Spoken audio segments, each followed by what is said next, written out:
to recognize the gentlelady from New York, Ms. Claudia Tenney, for as much time as she may consume.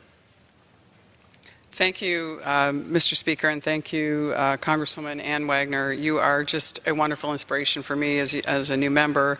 I also want to thank Congressman McGovern for his comments. This is really important that you're hosting tonight's special order on genocide awareness and prevention. During the month of April, we joined together to honor victims and survivors, to educate the public about genocide, hard to believe it's happening in our time, and to advocate for the prevention of future atrocities. In the past 150 years, tens of millions of men, women, and children have lost their lives during brutal genocides and mass atrocities. Millions have been tortured, raped, and forced from their homes. Some of the darkest moments in the world history have occurred, oddly enough, in the month of April. In April 1933, the Nazi Party began its boycott of Jewish-owned businesses. This marked the beginning of a campaign of hatred that led to the murder of 6 million Jews. My district is home to thousands of refugees from the former Yugoslavia. I have a long history with Yugoslavia. I began my study of the country of Yugoslavia in 1981 when I first participated as a student, a college student from Colgate University, in a semester abroad, and we traveled throughout the entire Yugoslavia in all the different principalities and republics. It was a spectacular and beautiful country, and it sparked a lifelong interest from me in this region. And I was completely, fell in love with the country. I'm fascinated by the people that were there who've survived conquest, from whether it was the Ottoman Empire to being part of so many other parts of human history. We're also victims during the Nazi invasion as well during World War II. I had the lucky opportunity to graduate from college and work as a foreign correspondent in the Press and Cultural Office of the former Yugoslav Consulate in New York. I also worked at that time alongside with ABC Sports during the Winter Olympics held in Sarajevo in 1984. The war in Yugoslavia was a tragic saga in the history of human experience, and especially for me with my long history and love of the country and the people that inhabited this part of the world.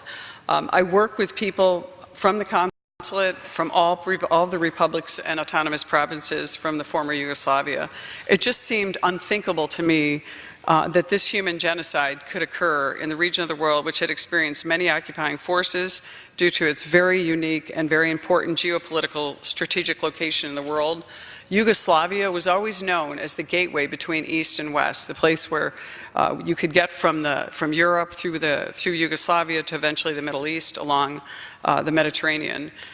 This region had diverse culture, religion, and people from all parts of Europe and the Middle East and the world, all united together for centuries, actually, living alongside each other with different values. Certainly they had their differences, but sadly, unfortunately, after all this history of unrest, the war in Yugoslavia eventually elicited the worst in humankind and was witness to one of the most horrific genocides in our generation against Bosnian citizens.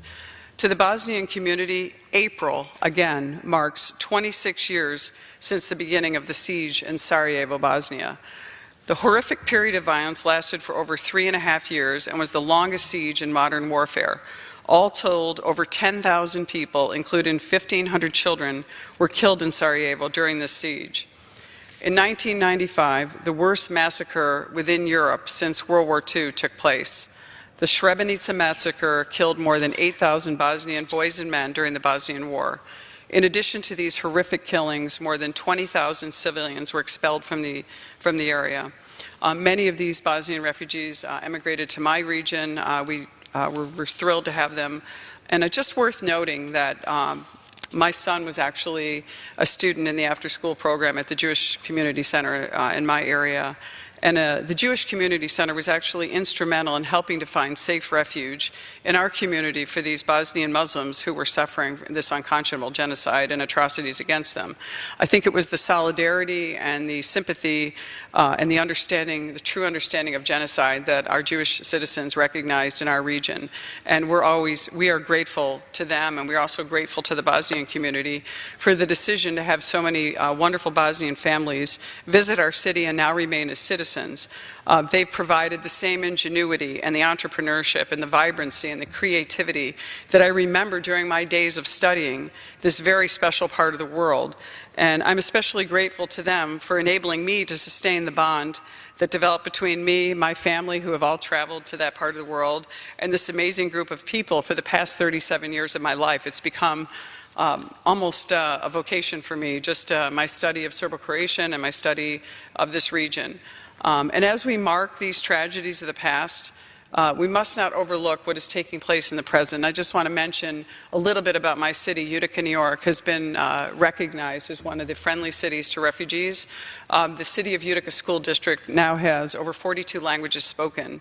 And so we have a number of people coming from war-torn areas where we have very graciously and also very generously, our communities has accepted them and provided them a home. But I want to just highlight one of the communities that is in our region as well. And those are the people from Myanmar and over 700,000 Rohingya people who have fled the Rakhine state in the face of expulsions and violent persecution at the hands of government forces. In Syria, Bashar al-Assad's military butchers its own citizens and uses chemical weapons without regard for international law. Under this dark cloud of atrocities and massive human rights violations, both present and past, I just want to join with my colleagues today in remembering these and remembering to ensure that these lessons are never forgotten. But more important, if we could only make sure they are never repeated. And I just want to sincerely thank my colleague, Congresswoman Ann Wagner, for her great leadership on this issue, her tenacity and her courage and her continued fight to try to help these people who are the most needy, who have just been victimized in our society and across our country and our world. And I just want to thank you for including me tonight. Very special for me to especially recognize the Bosnians as just such a long part of my history, and my heart and my sympathy go to these wonderful people who suffered unfairly. So I just want to say thank you again to Ms. Wagner, Representative, for your great leadership on this issue, and I yield back my time. I thank the gentlelady for her kind words. Claudia Tenney.